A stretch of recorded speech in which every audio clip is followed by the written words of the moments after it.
the next step we're going to do is to cancel out this x to the power of 3. This will reduce one of these, and this remain the way it is. This will cancel each other.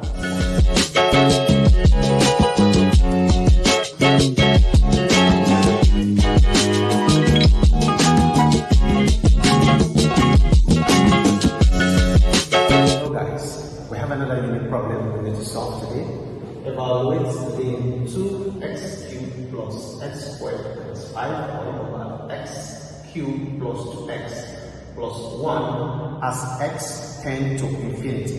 The symbol you're seeing here stands for infinity, and there are options: option A 5, B 0, C 2, D infinity.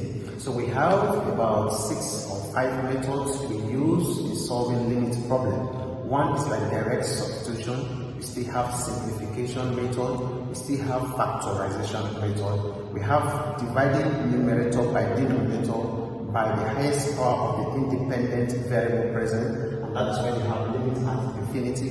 We still have the rule called the L'Hopital's rule, and then we have other unnecessary rationalizations.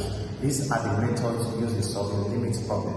So I told you one of the rules, which is dividing the numerator and the denominator by the highest power of the independent variable present, and that occurs when you have limiting as x or t, any of the variable tending to infinity. So what is the highest power of the independent variable? We have x raised to the power of 3. Both on the numerator and the denominator, we observe that x raised to the power of 3 is the highest power of the independent variable. So we're going to divide everything we have here by the highest power of the independent variable. So here we go. We're going to use this part as solution.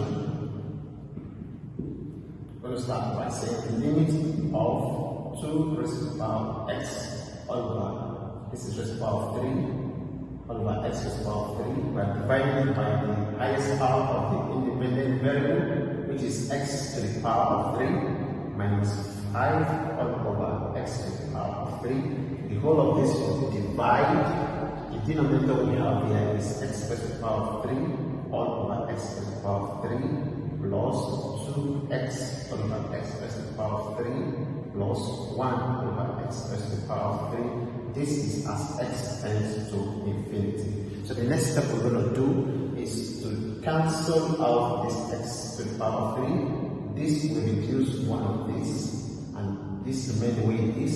This will cancel each other, one will remain there, and then this will also reduce this remaining 2. So that is what we have. So the next step is implies that we have limits as x tends to the power of x tends to infinity. What we have here left is 2 plus what we have here 1 over x minus 5 over x to the power of 3 all over what we have here. We have 1 left here plus here we have 2 over x squared plus 1 over x cubed. So the next step we have is to make sure we substitute the value of infinity wherever you see x, substitute it by infinity. So we have limit of 2 plus 1 over infinity minus 5 over infinity cube all over. Here we have 1 plus 2 over infinity squared plus 1 over infinity cube as x tends to infinity. I hope you're following. So at this point, just take note of this. Anything dividing infinity is 0. If 1 divides infinity is 0, it's 500 divided infinity, it is 0. So here we're left with 2 plus 0 minus 0 over 1 plus 0 plus 0. And all this goes, all we have left is 2 divided by 1, which is equal to 2. And this is the final answer and the option C. Thank you very much for joining us.